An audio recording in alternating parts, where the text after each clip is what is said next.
Hello and welcome back to the My Football Writer YouTube channel for another episode of Nodge Spotlight. It's not Freddie in the seat today; it's me. I'll be at the driver's seat for this episode of Nodge Spotlight. But as always, Will at Youth Norwich is with me. How are you? Yeah, mate, I'm great. I think I've just recovered from the last game against Middlesbrough. That was an absolutely thrilling encounter, really, and it was actually a pleasure to write about it last night as well. So, yeah, I think I've got my breath back from the game now. Henry, I know you went actually, didn't you, to the game as well? So, how did you find it? I did, yeah. So that was the first men's game I've been to at Carrow Road all season, and to be honest, what a game to pick. To be honest, it was. It had everything, didn't it? It had goals, red cards, worldies, tap-ins, mistakes. And there was nothing that didn't happen really. It was by far one of the best games I've been to in recent years. But what are your thoughts now that the dust has settled on Middlesbrough? Do you think it is a good point, or do you think ultimately it's a game we should have won? Well, I think at half time, I think we would have all took a point from that game. Really, Borough. I think during I'd say the 30th minute to the 45th minute. I think so. Probably actually when George Long made the error, which I'm sure we'll touch on actually in a few minutes or so. But it felt like from that goal went in and the first Borough goal to half time. I thought Borough were absolutely outstanding. The way that they progressed the ball through midfield. A quick shout out, actually, I think, to Hayden Hackney and Aidan Morris for Middlesbrough. I know I touched on them actually before the game in our Nodge Spotlight before the Borough game, but wow, they were absolutely outstanding to watch. And you can just tell that both of them have got so much potential to grow into some very, very good footballers in the future. And I think maybe also Premier League footballers, actually. If Hayden Hackney isn't in the Premier League next season, I'll be very, very surprised. The way that he controlled the game from deep during that first half spell towards half time was absolutely great to watch. I think at times Norwich were a bit passive though during, I would say, the 30th minute to the 45th minute. I think they were kind of a bit worried by Ben Doak's pace, and I think Ben Doak actually set the bar really high, actually, in terms of the Borough's attacking intent, really. And I think because Doak had so much pace and he was putting fit in the Norwich defenders, I think that kind of made us more wary and kind of made us retreat further back as well. So I think that had quite a big impact on the game. But yeah, the combination play between Borough's attackers for about 20-minute period was absolutely scintillating to watch, really, even for an opposition fan. So that wasn't too impressive, but I think the Borough's play was actually demonstrated for the second goal, albeit I think half the stadium at Carrow Road was absolutely like pulling their hair out that somebody didn't bring Doak down towards the corner flag in their own half. But yeah, I think they definitely showcased their worth. And I don't know about you, Henry, mate, but it just felt like throughout the whole encounter, although Borough did have a very, very good spell, actually, I'd say, towards the end of the first half, I did think it was two very, very good sides playing against each other. I don't know if Norwich would have performed to the same levels if that was them at the Riverside Stadium, but I think definitely at home that was a very, very good championship game. And I think if Norwich can keep doing that for the rest of the season, I think they could beat anyone at home. What do you think? Yeah, I definitely agree with your sentiment there, Will. I think the fact that the atmosphere was electric definitely got Norwich over the line. And to be honest, I think that the atmosphere helped with maybe George Long's penalty save as well. But that's sort of a topic for later on in the video. I think whenever your team's involved in a high-scoring game like the one we had on Sunday, you always look at the positives and the negatives of your team. And something that's often lost is how potentially good the opposition were. And take nothing away from Middlesbrough, I thought they were absolutely amazing. Don't get me wrong, really inconsistent, because the second half, the minute that penalty save happened, it was one-way traffic, and that was Norwich. But in that, like you said, from the period they got their first goal up until half time, we couldn't get near them. And Ben Doak is the one opposition player I really want to touch on from that game, because whether it was from the right where he was playing, or actually from the left, which he inverted to when he broke away for their second goal, no matter what wing he was playing on, we just could not touch him. And again, if he's not in the Premier League next season, then something has gone wrong there, because I'd like to think Norwich, on the whole, have quite a good defence, and the fact that they couldn't even touch him really, speaks volumes about how good they are going forward. But yeah, it definitely doesn't feel the same with Middlesbrough compared to the season where Carrick first took over, where they got into the playoffs. But we'll await to see what happens with them this season. Obviously, I think they're still level on points with us. So it is really tight in and around those playoffs slots. But in terms of the topic of individual performers, I guess we have to start with one man and one man only, and that is Borja Sainz. What a game! What a player! Yeah, mate, I thought Borja Sainz was so good for Norwich during the game on Sunday. And it feels like to me, Henry, I don't know if you share the same sentiment, but it almost feels like you've got a strike on the left wing right now. I just think with Norwich, especially out wide, it feels like in the recent years, we've had the likes of Buendia, Jonathan Rowe, etc. And those players have had they both showcase their qualities to actually create chances, but it feels like to me, Borja just wants to go out and do it on his own. It feels like at times, his long range shooting is absolutely superb to watch. I actually said to one of my friends after the game on Sunday, that I don't think Norwich have had a better long range shooter in a while. And then I realised about 5 seconds later that Gabriel Sara was here last season, so maybe that isn't a too fair comparison to make. But I think when Borja Sainz gets on that right foot and he comes off the left hand side, it's just you must have a feeling that something's going to happen. And it feels like right now, I know there's actually a conversation which you guys were having actually at the scrimmage yesterday.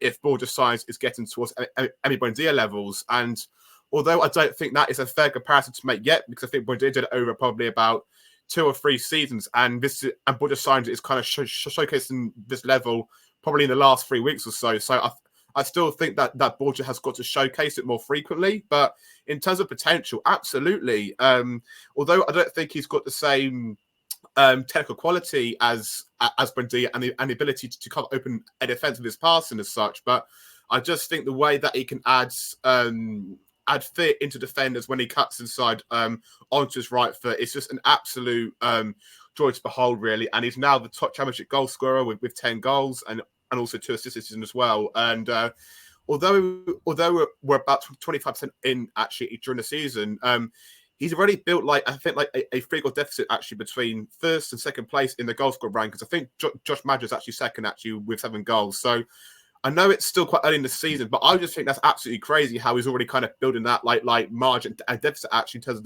the top goal scorer already. So yeah, he's an absolute special player really, and it feels like Trop is actually getting the most out of him as well.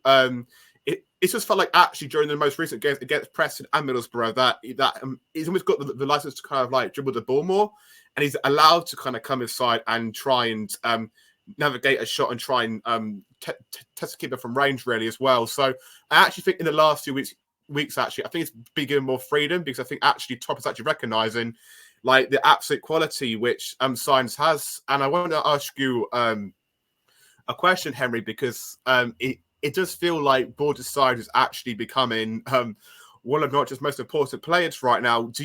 Would you say that he is, or would you still say it's Sargent, or do you go for a Nunes or a Gunn still? What's your kind of sentiment around that recently?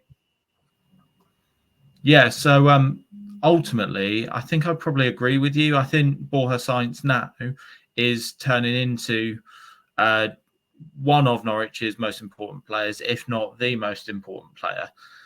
Someone who I think you could definitely have the conversation about that with, though, is Josh Sargent. I think what Josh Sargent is doing this season is nothing short of amazing, to be honest. His link up play, his feints, his dummies, even if he's not getting the assists as well, on top of all the assists he's getting for Borja Sainz, I just think is brilliant. I think he is one of the best players in the league. He's without a doubt the best striker in the league, pound for pound. And I think Josh Sargent, his goal scoring ability speaks for himself, but I still think he's probably our most important player. Norwich seems like a bit of a farm to me. When you lose one player, you always get good players in that same position in almost instantly. So in terms of wingers, we get Buendia. When he goes, Sarah, and then Borja Sainz coming through. So it seems like we are smooth operators. I'm not going to sing it again, but we are smooth operators, and do know what we're doing in the transfer market. So I felt like if then there is one out there who they'll know of, who they could probably get in. But look, this season he's been amazing for the club. But for me, I just think what Sargent is doing both on and off the ball, is probably our bread and butter at the minute. And similar to what we were saying about all of those fantastic Middlesbrough players, if Josh Sargent isn't in the Premier League next season, then something's gone drastically wrong there, because he has proven this season that he is more than ready for that now. Yeah, and I do want to go back to the Borough game actually, Henry, because I don't know if you shared the same sentiment as me at halftime, but I was actually in favour of Norwich summing off Callum Doyle. I just thought, obviously, you touched on Ben Doak's speed and acceleration, and I think personally, he gave Doyle just so much problems, albeit that I don't think Doak was too consistent with his end product at times. I just did still think there was too many times when Doyle was getting exposed, and I was open to a sub at half time. And I think we've seen actually, haven't we, during the game against Coventry and many other examples, that he isn't afraid to change it really early in the second half or even at half time. So were you quite surprised that he didn't sub off Callum Doyle, or were you actually in favour of him just sticking with the same team? I think it was a bit of both, because Johannes Hoftorp looks like someone who knows his stuff. So I'm fully going to back him whether he decides to make a change or not. But it did certainly feel at half time that something needed to change, whether that was Callum Doyle, who I do think was probably off the races and slightly under his usual performance levels, or just something in midfield. We didn't have enough bite in the centre of the park, I don't think, and until really Schwartau came on, who I was really impressed with, and I thought he made a really big contribution to the game, actually. So I was shocked, mainly more in midfield, that we didn't see an early change, but JHT stuck with it, and obviously he got the rewards from it as well. So fair play to him. He made all of his subs at the right time. But yeah, I must admit I was surprised. Yeah, and my sentiment was actually as well with the midfielders as well. It's quite ironic actually, because it felt like at the time when I was watching at the game, I wasn't too impressed with Marcondes and Simani's attacking output actually. I think they kind of struggled to progress the team forward actually, and I think that kind of resolved in Norwich being a bit flat in terms of on centrally. And I think our main attacking threat was actually coming from Sainz' dribbles and Doyle played out from the back and stuff like that. And I think we're actually playing a bit more transition based in terms of that's where we were getting our success really, and even having to go along to Sargent as well. How would you evaluate Marcondes and Simani's performances? Because obviously Marcondes actually did have quite a productive game. I think he was actually one of the top players for Norwich in terms of key passes as well. So obviously he did actually showcase some really good moments during the game, but I just felt during the whole game I wasn't too impressed by the frequency of Simani's and Marcondes' attacking output. I think with Marcondes, he grew into the game at the start when Norwich heads went down, when they went 2-3-1 down and did concede those goals. I think he felt not responsible, but he his head went down as well. And I think his confidence was probably knocked. But as we started to get back into the game, I thought he got better. And as you said, he did make he was high on the list of key passes. So I thought he had an all right game. But definitely when we were losing, we didn't really see much from him. But in terms of Slimani, I think the most disappointing thing was, like you said, that he just didn't bring down Doak, because for me personally, I see him more as a it was really frustrating, but I see him as more of a defensively minded midfielder rather than a midfielder who's going to give you that attacking output. So to be honest, I'm not too worried. I think someone like Schwartau or someone of that ilk would be better suited as a number 10. But I think Slimani's probably got a really important part to play now that Kenny McLean will be missing a few games for that red card as well. Yeah, certainly, and I feel like Slimani is a very, very unusual profile for Norwich, actually, because it always feels like in those number 8 positions and number 10 positions, we've always got like quite a technical operator in there. But right now, Torp is actually using Slimani as quite like a powerhouse midfield and trying to win turnovers in quite high areas, whilst also playing some nice passes and just keeping the ball ticking. But Henry, now it's your time, mate. You put in our group chat that you want to stick up for George Long and the narrative about George Long. Do you still have those same feelings? Were you impressed with his performance against Borough? And also, how wrong is Freddie? Or is he correct now? I still fully 100% have those feelings. Really impressed with his performance against Middlesbrough.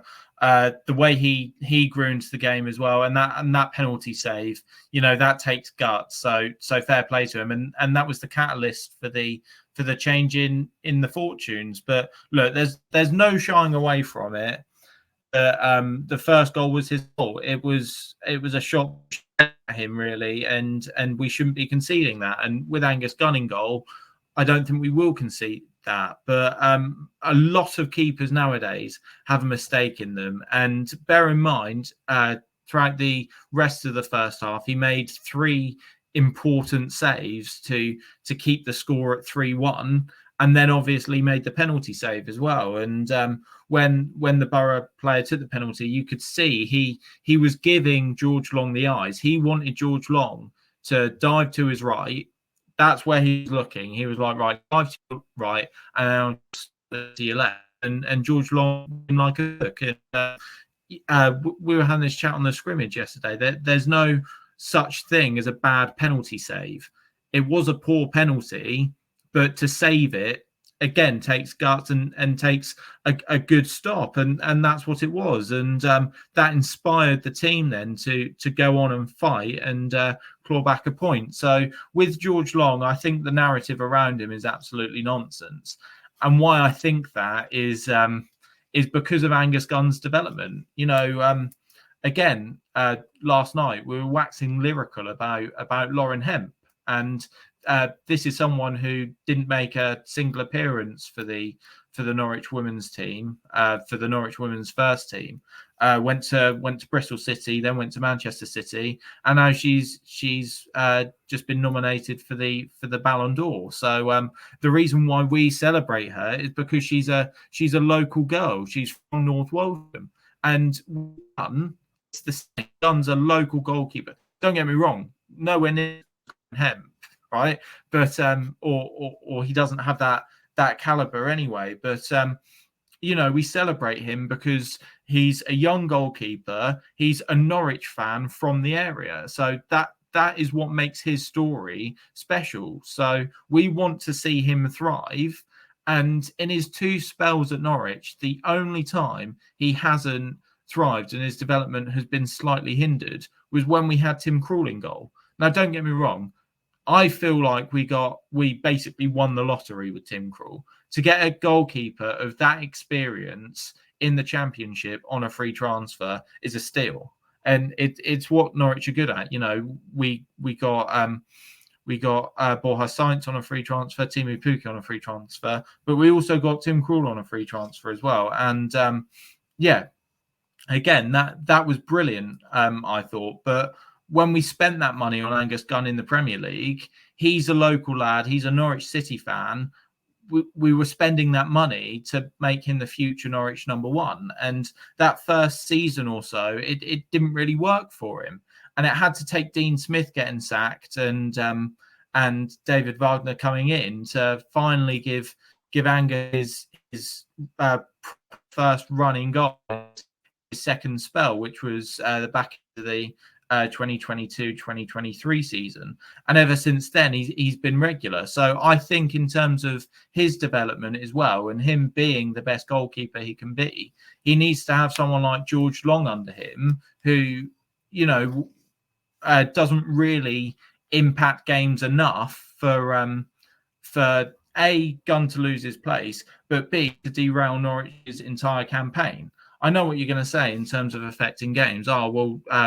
George Long making mistakes is a common occurrence. It is a common occurrence, but also Norwich haven't lost any of those games.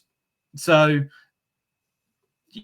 you know, if you look at it that way, he's not really impacting games because our strikers and our attackers are good enough to then get the goals and follow up and cancel out those mistakes, because it is a team game after all. So I just think the narrative surrounding Long is absolutely ridiculous, because for Gunn's development as well, he is the best second choice keeper we can have, because he knows as well that he's not going to play every game. He's going to probably play 5-6 games a season at a push. I think he's happy with that. And going back to our last podcast when we spoke about George Long, you were talking about him and you said, oh, well, if we go up, he'd be an awful second choice keeper. He would, but I guarantee you, if we go up, we'd sign another goalkeeper anyway. You know, we saw it when we went up and signed Ralph Fairman, when we had Mickey McGovern here as well. So Norwich do sign backup goalkeepers if we were to get promoted to the Premier League. So I just think the narrative is awful, and people are definitely cherry picking what they're seeing when it comes to George Long. Like, I saw a tweet, I don't know who it was by, I would them anyway, but he said that Long was basically was at fault for all 3 goals, which couldn't be further from the truth. You know, the main talking point for the second goal was Slimani not bringing his man down, and the third goal, to be honest with you, was just awful defending, and that's not necessarily George Long's fault. So yeah, to say that all 3 were his fault is wrong. It is categorically wrong. So no, I think as a backup goalkeeper, he's fine. I think although the points you make, Henry, are very, very good and logical. I do want to come back to your point about Long costing us points, because I think many people would argue back to that and say, well, actually, if it was Angus in goal against Preston or any other second choice goalkeeper, we would have probably come out of that game and won that game. I think the Preston example is worrying for me in a sense that although I feel like Long did have a reasonable game against Borough for his standards, in terms of, I thought that penalty save was good. And although that penalty save, I think many people might actually say it was quite a poor penalty. And yes, I do agree with that. And yes, but I also do agree that he also saved the penalty, absolutely. But I think back to that penalty point as well. I think there's quite a lot of analysts in the game now, and I think if Long's analysts or people around Long would have said to him, dive right for Conway's penalties, then I would probably see that as him doing his job. So I don't think people would kind of be of the opinion that, like, wow, it was a really good save by Long, because it actually was quite a poor penalty and just had to put a hand out. I think that is a narrative which I think some people might actually come with you at that. But in terms of back to him costing us points, do you agree when people do actually say if Archie Mayer could have been in goal? I know hindsight is an absolutely wonderful thing here, but do you think that Preston game was an example where Long did cost us probably 2 points there? I know what you say about our attackers being brilliant, and they got us back into the game. Yes, absolutely. But it felt like obviously the penalty was quite rash. It seemed to like misjudge the pace of the ball, and obviously the second goal, it kind of went through him. So, what's your kind of thoughts on that? I know also for that pressing game as well. I think the first or the second goal, our defense just gets pulled apart as well. But I do stand by the opinion. I think if Gunner's in goal for that game against Preston, I think he probably keeps a clean sheet there, or he already concedes one.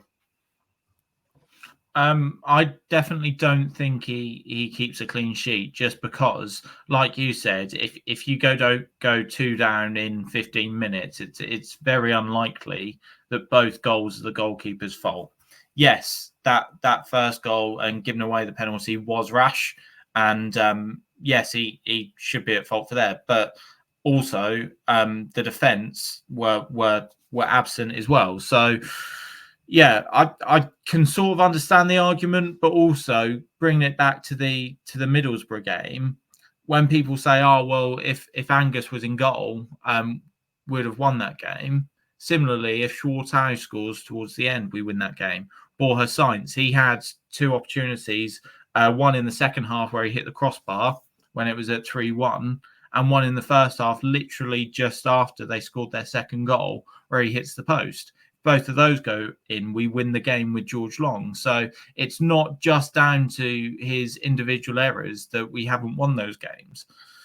It's down to probably a defensive unit and a lapse in concentration, a lapse in judgment, and just not being able to contain players like Ben Doak and Tommy Conway and players like that.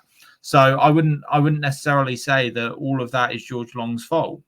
When Angus is fit, should he come back into the team? Of course he should. You know, he's a clear level above George Long. I just think, you know, Angus Gunn is someone we should be developing time into.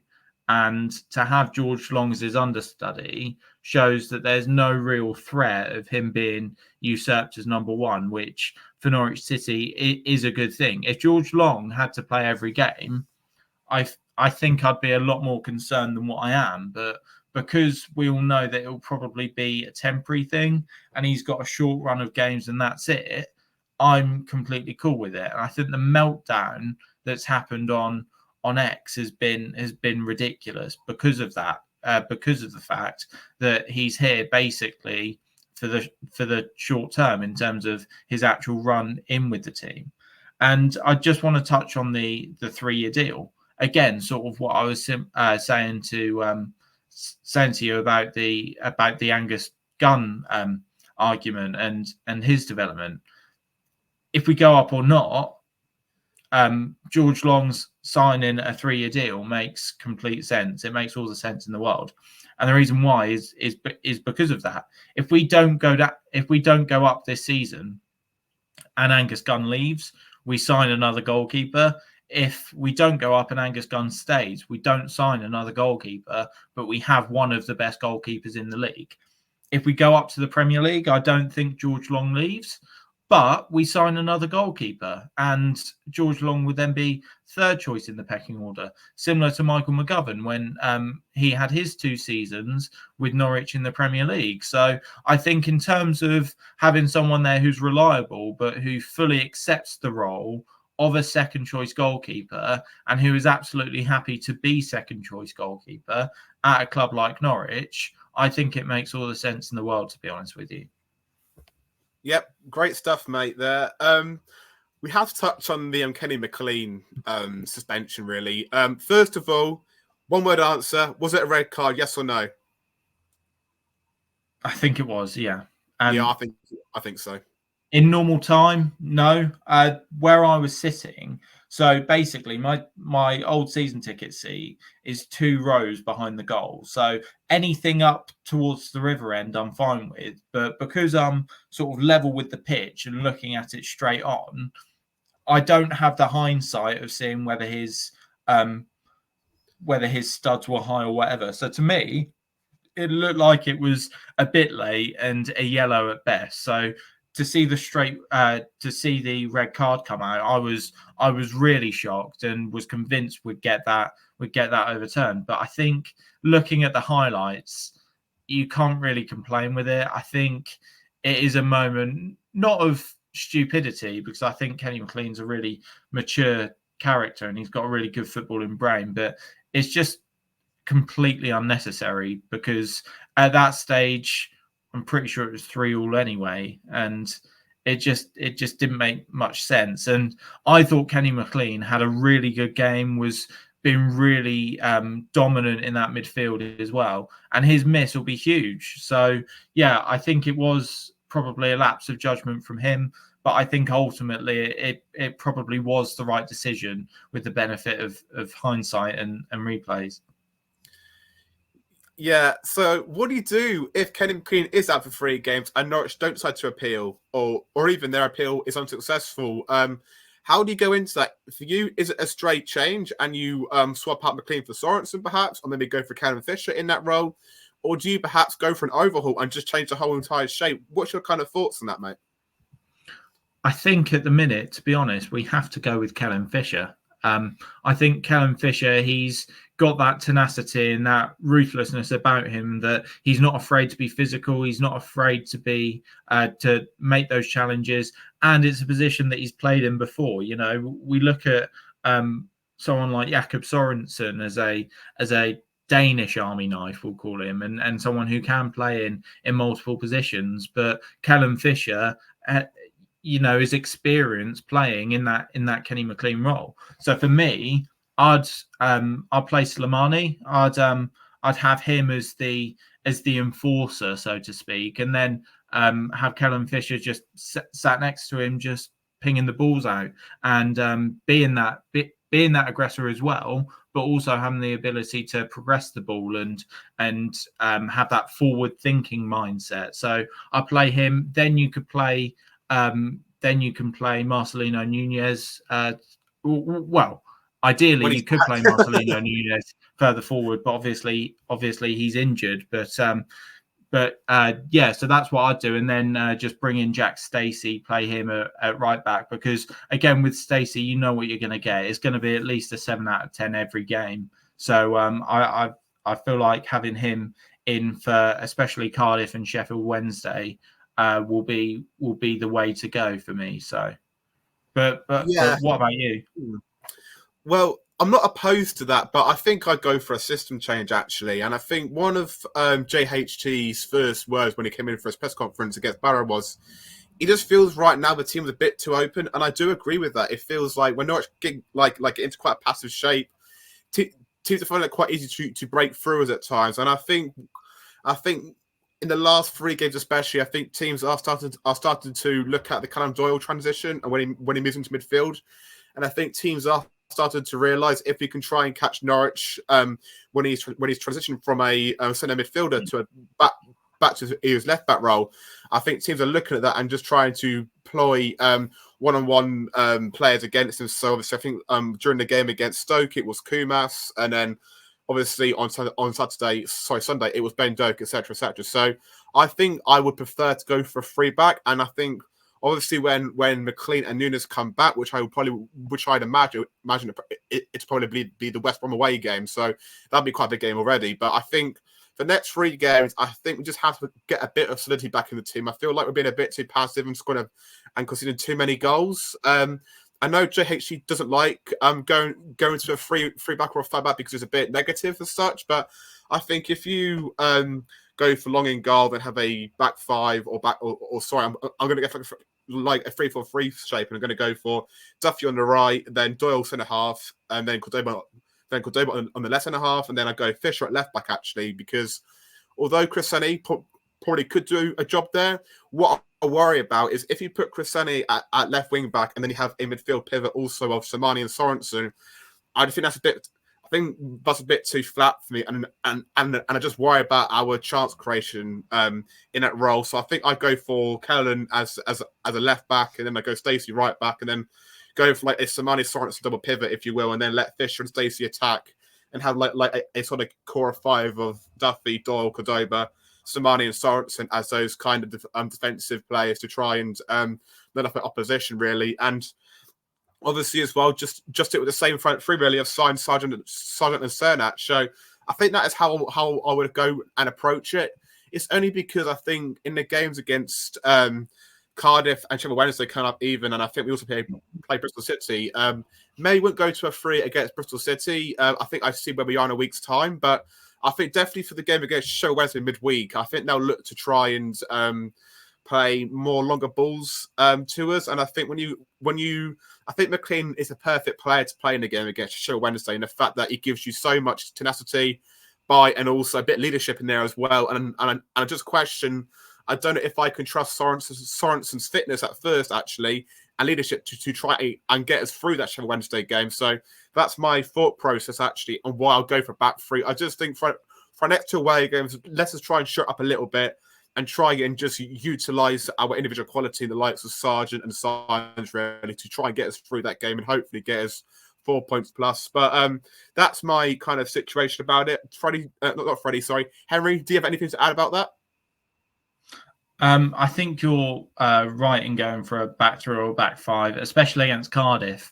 They're one of the informed teams in the league. You wouldn't think it looking at the league table. Yeah. But since they sacked Errol Buller, they've picked up so many good results, and it's a game that definitely does look like banana skin for Norwich. It sort of has a similar feeling to the Derby game, which obviously we came through unscathed, but one could argue we were lucky in that game, and we had to really fight to get the result. And I think it will be the same in Wales at the weekend. So for me, I would go back 5, but just for the reasons you've outlined in terms of having the sort of tenacious midfield who's get passes away forward, having that missing, I would then bring in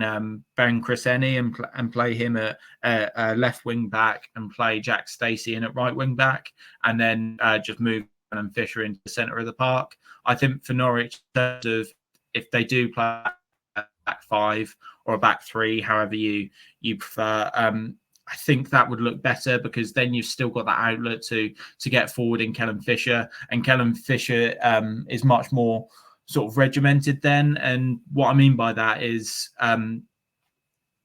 Jack Stacey loves bombing up the wing, and having both fullbacks bomb up the wing in a back 5 could potentially be problematic. So having sort of Ben Cresceni do it, but just say to him, look, just drop him deep if Stacey's gone high, I think will be important. And more importantly, well, I think Ben Cresceni did have that run in the team when JHT did go for Callum Doyle at centre back. I thought he grew into his role, and I thought by the end of the time that he actually got out of the team, that he actually played really well. Of course, he got his goal in one of the games. I think it was against Watford or Hull or someone like that he got his goal. So really pleased for him. But if that was me and it would require a formation change, I think Ben Cresceni would be the one now where you sort of trust to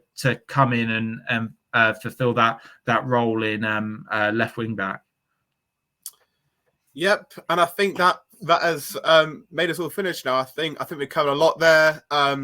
Such a great game on Sunday, really, and I also want to thank you, Henry, for your superb insight and thoughts from the weekend's games. And it just feels like right now for Norwich, it's going to be quite a difficult period actually coming up. 2 away games, two long trips. And well done to every fan that's travelling to those games, because that is a few miles. And then hopefully in 2 weeks' time, we can all be back together again and celebrating at home win against Bristol City before another international break. Sigh. So before I drown you with any more negative thoughts, I'm going to end it there. Thank you, Henry, for being a brilliant guest today in replace of Freddie. And it's just great to have you on as always, mate. No worries. Thank you. And if you're watching this video and you enjoy our content, but you're not yet subscribed, please do subscribe. It helps me and Will out, and Jack and Freddie as well. any subscription we could get, we'll be really appreciative of. And we're this close to 2,000 subscribers. So any of you who are watching and aren't subscribed yet, please hit that button. It will really help us out. But as you were saying, Will, it's been a pleasure to jump in for Freddie today. And stay tuned to the My Football Writer YouTube channel for more Norwich City content. We've got 3 games in a week coming up. So you'll be sure to stay tuned to the channel because you'll definitely have a lot of content coming up. But I've been Henry, he's been Will, and we'll see you later.